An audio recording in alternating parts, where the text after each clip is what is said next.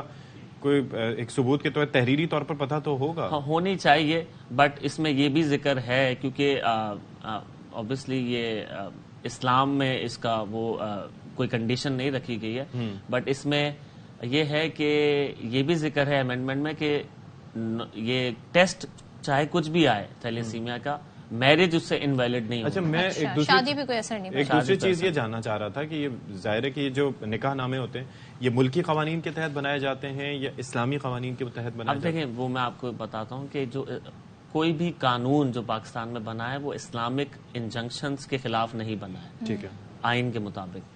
تو اسی لیے یہ ایک ہی بات ہے, اگر وہ ملکی قانون کے تحت بنا ہے تو وہ اسلامی قانون کے تحت ہی بنا ہے. کوئی بھی لا پاکستان میں ایگزسٹ نہیں کرتا جو کہ اسلام کے کنٹرری. اچھا, تو جو لوگ نہیں پڑھتے نکاح نامہ, تو آپ کے خیال میں اس کے نہ پڑھنے سے سب سے زیادہ نقصان ہونے کس وجہ سے ہوتا ہے؟ مالیاتی امور میں ہوتا ہے, خلا لینے میں ہوتا ہے, کسی اور معاملات میں ہوتا ہے؟ میرے خیال سے تو ہر معاملے میں, کیونکہ جب بھی وہ ڈیورس کے لیے جا رہے ہوتے ہیں تب ایشوز ہوتے ہیں, ڈاور اماؤنٹس کے لیے اسپیشلی بہت زیادہ ایشو ہوتے ہیں, یہ جو ہم کلیم کر رہے ہوتے ہیں اس میں پراپرٹیز کے حوالے سے بڑا ایشو ہوتا ہے. اور میرا یہ ماننا ہے کہ جیسے اکثر آپ نے یہ چلایا, انٹرویوز کیے لوگوں کے, اویئرنیس سیشنز بہت ضروری ہیں. اور جو نکاح رجسٹرار اور جو خاص طور پہ نکاح خواہ جن کے پاس لائسنس ہوتا ہے گورنمنٹ کی طرف سے, ان کی بڑی اسٹیٹ کی رسپانسبلٹی وہاں سے ڈیوالو کرتی ہے کہ ان کی ذمہ داری ہے کہ وہ جب ان سے سائن کروائیں یا ان کو رجسٹر کروائیں تو اس سے پہلے ان کو ایک ایک شک بتائیں. یعنی کہ ہر کسی کے پاس نکاح نامے اویلیبل نہیں ہوتے, یہ متعلقہ لوگوں کے پاس جو نکاح خواہ جتنے بھی ہیں کنسرن یوسیز میں, یونین کاؤنسلز میں جہاں سے وہ آتے ہیں, ان کو لائسنس ملا ہوتا ہے اور گورنمنٹ کی طرف سے لائسنس ہوتا ہے. تو جہاں جہاں وہاں اویئرنیس نہیں ہے تو ایٹ لیسٹ وہ جو جب نکاح پڑھا رہے ہوں تو ان کی ذمہ داری ہے. اچھا, مجھے ایک چیز یہ بتائیے, یہ جو کاپیز ہوتی ہیں نکاح نامے کی, یہ 4 ہوتی ہیں, یہ کہاں کہاں جاتی ہیں؟ یہ دلہا دلہن کے پاس, دلہا دلہن کے پاس جاتی ہے, یونین کونسلز کے پاس جاتی ہے, ایک نکاح رجسٹرار کے پاس ہوتی ہے, ہر پارٹیز کو, کنسرن پارٹیز کو رہتی ہیں. گورنمنٹ کا ریکارڈ بھی مینٹین ہو رہا ہوتا ہے اس میں اکثر, لیکن یہ بھی دیکھا جاتا ہے کہ اس کو رجسٹر نہیں کرایا جاتا.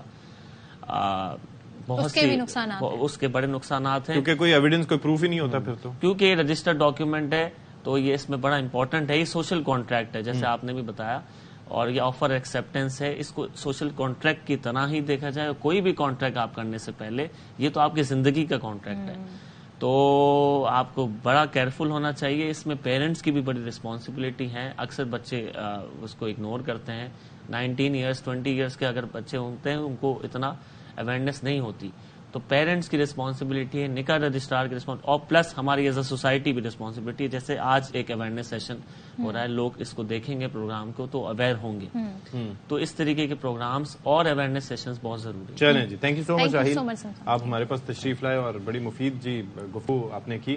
And this is very interesting, اور یہ امپورٹنٹ ہے جی کہ جو بھی ڈاکیومنٹ آپ کے پاس ہو, بچپن سے لے کے بتایا جاتا ہے کہ کسی سے کوئی سودا لو, کچھ دو, کوئی سیل پرچیز کرو, لکھت پڑھت کرنا بہت ضروری ہے. میرے ابا تو یہ کہا کرتے تھے کہ مجھ سے بھی کوئی چیز لو تو اس کو دیکھ بھال کے ساری چیزیں کر کے, سگنیچر جہاں پر کر رہے ہو تو اس کے لیے be very careful, be very mindful. بالکل, تو یہ چیزیں آپ نے بھی کنسیڈر کرنی, اور وہی بات, یہ آپ کی زندگی کا فیصلہ ہے. چلیں جی آگے بڑھتے ہیں, اور آپ کو بتائیں کہ نیب ایگزیکٹو بورڈ نے کرپشن کے 6 کیسز بند کرنے کی منظوری دے دی ہے.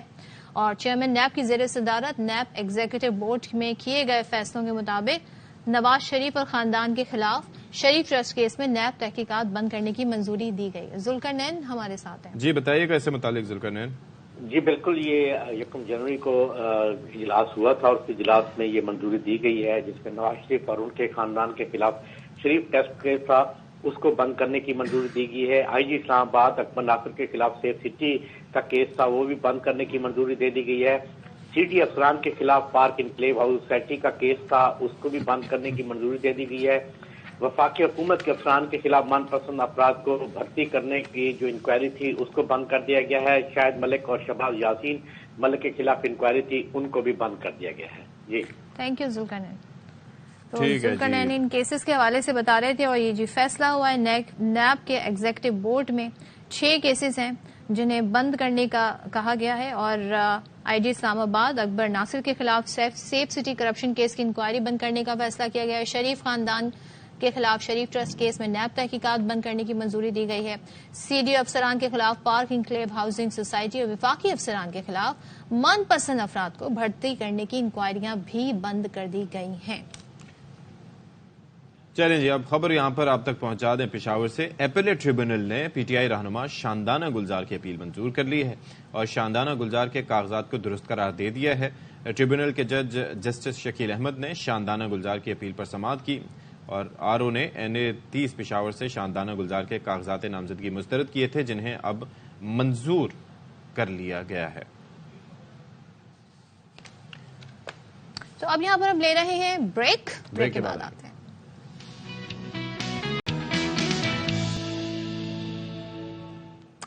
Welcome back once again. اور کہتے ہیں نا گورے رنگ کا زمانہ کبھی ہوگا نہ پرانا, لیکن اب یہ باتیں ہو گئی ہیں پرانی. نہیں, اس کا بھی توڑ آ گیا تھا. کیا سانولی سلونی سی جی, اس لیے کہ بھائی گورا جو ہم وی آر ایشینز, اور ہماری جو یہ چمڑی ہے نا یہ گوری نہیں ہے.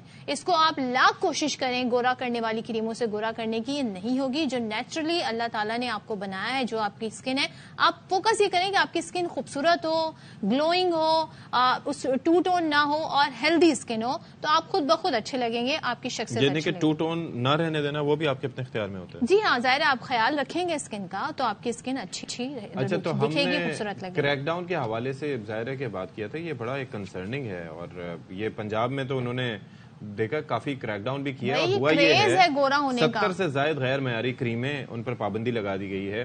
اور نگراں پرائمری اور سیکنڈری وزیر صحت کے مطابق 24 کریموں کے برانڈ مارکیٹ سے اٹھا لیے گئے ہیں.